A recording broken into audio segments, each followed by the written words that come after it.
The students you see at local public and private schools and child care centers may seem fundamentally the same, but how they are protected when it comes to emergencies can be dangerously different.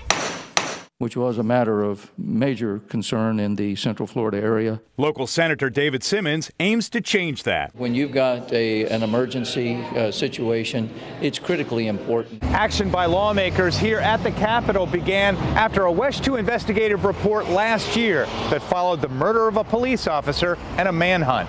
Orlando Police Lieutenant Deborah Clayton was the victim, Markeith Lloyd the suspect. The search for him prompted 26 public schools to be locked down. But research by WESH 2 Investigates found there were 37 private schools and daycare centers nearby that were not advised to lock doors and windows and stay inside, including the one where Genevieve Soto's daughter is in daycare. Like just as like the elementaries and high schools are protected, why can't our daycares be like that? Simmons agrees. He's inserted language in the budget that would make lockdown notifications part of the statewide law enforcement radio system. Under Simmons' measure, law enforcement must develop a plan for mass notification to all public and private schools and daycare facilities when there are imminent or actual hazards. This is the way of getting the job done, and it's efficient. It's a very efficient way to do it.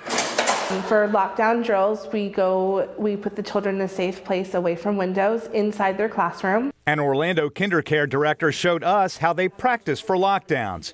But because police never notify them in emergencies, they want lawmakers to change that. And it's a scary thought to imagine that any one of our kids could be out there could possibly be in great danger. The alerts could be run through county or city dispatch, and the state already requires daycare centers to provide that contact information. We're making a big step forward. I want to thank Channel 2 for championing this issue. In Orange County, Greg Fox, WESH 2 News.